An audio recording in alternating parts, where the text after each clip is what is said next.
Corona vaccine के मोर्चे पर बड़ी खुशखबरी जल्द आने की उम्मीद है। कहा जा रहा है कि ऑक्सफोर्ड वैक्सीन अगले 40 दिनों में बाजार में आ सकती है। खबरों के मुताबिक ऑक्सफोर्ड यूनिवर्सिटी और इंपीरियल कॉलेज लंदन के साइंटिस्ट वैक्सीन तैयार करने के बेहद करीब पहुंच गए हैं।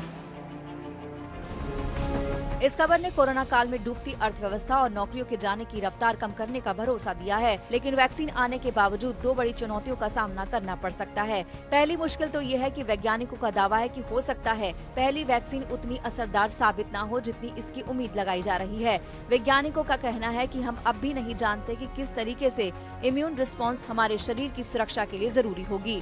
इसके पहले WHO भी कह चुका है कि वैक्सीन कोई जादुई गोली नहीं होगी जो कोरोना वायरस को पलक झपकते ही खत्म कर देगी।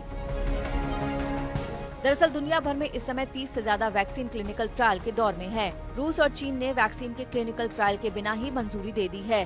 दुनिया भर के लैब्स में 88 वैक्सीन प्री क्लिनिकल ट्रायल के स्टेज में है। इनमें से 67 वैक्सीन निर्माता साल 2021 के अंत में पहला क्लिनिकल ट्रायल शुरू कर देंगे। शुरुआती वैक्सीन को लाने के लिए कई देशों ने कई नियमों में ढील भी दी है। ऐसे में मुमकिन है कि पहली वैक्सीन जल्दबाजी में बनी हो और उम्मीद पर खरी ना उतरे।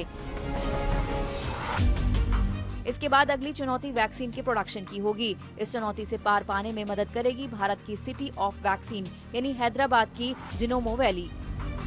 1999 में स्थापित हुई जिनोम वैली में 18 देशों की 200 कंपनियां रिसर्च करती हैं। इस फार्मा क्लस्टर में 15,000 साइंटिस्ट रिसर्च करते हैं। इसकी 600 करोड़ वैक्सीन डोज सालाना बनाने की क्षमता है। इस जिनोम वैली से सरकार को 14,000 करोड़ से ज्यादा राजस्व मिलता है। यहाँ पर अगले 10 साल में 4 लाख नई नौकरियाँ आएंगी। ये उद्योग भी बढ़कर तकरीबन $100 अरब का हो जाएगा।